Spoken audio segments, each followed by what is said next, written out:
Chapter 9. Queen Alice. "Well, this is grand," said Alice.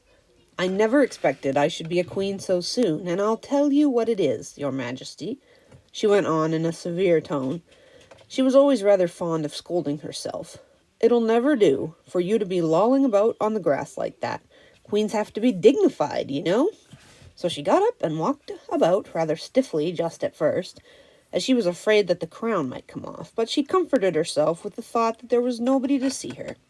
"And if I really am a queen," she said as she sat down again, "I shall be able to manage it quite well in time." Everything was happening so oddly. That feels like 2020.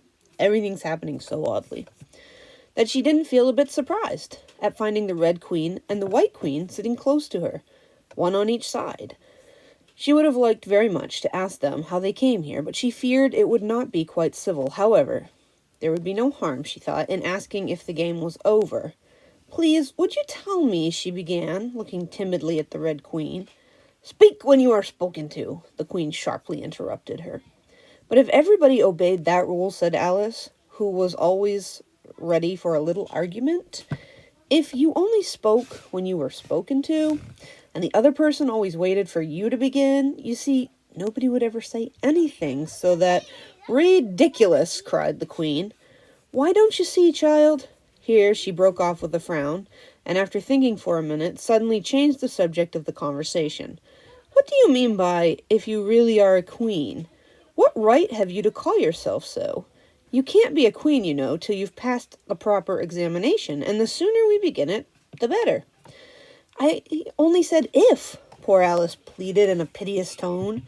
The two queens looked at each other, and the Red Queen remarked with a little shudder, she only said if, but she said a great deal more than that," the White Queen moaned, wringing her hands. "Oh, ever so much more than that." "So you did, you know," the Red Queen said to Alice. "Always speak the truth and think before you speak, and write it down afterwards." "Sure, I didn't mean—" Alice was beginning, but the Red Queen interrupted her impatiently. "That's just what I complain of. You should have meant.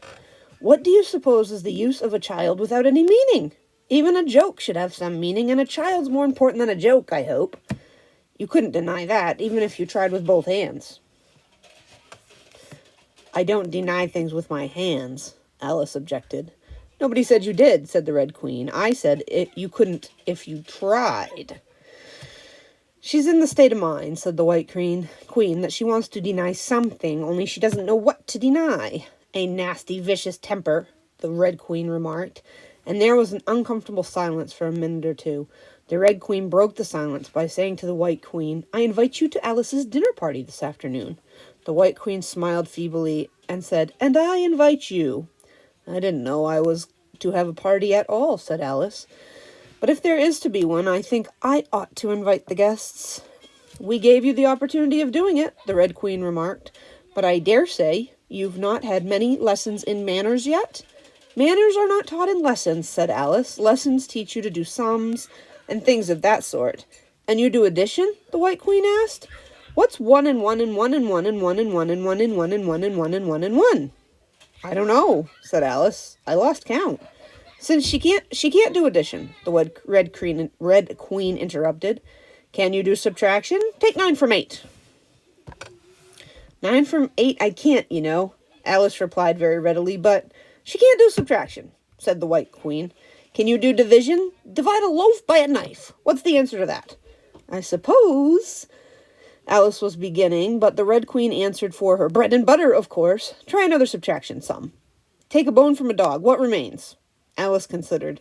"The bone wouldn't remain, of course, if I took it, and the dog wouldn't remain. It would come to bite me, and I'm sure I shouldn't remain." "Then you think nothing would remain?" said the Red Queen.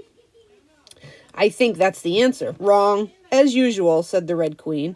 "The dog's temper would remain. But I don't see how." "Why, look here," the Red Queen cried. "The dog would lose its temper, wouldn't it?" "Perhaps it would," Alice replied cautiously. "Then, if the dog went away, its temper would remain," the Queen exclaimed triumphantly. Alice said, as grave as she could, they might go different ways, but she couldn't help thinking to herself, "What dreadful nonsense! we are talking. She can't do it in sums a bit. She can't do sums a bit, the queen said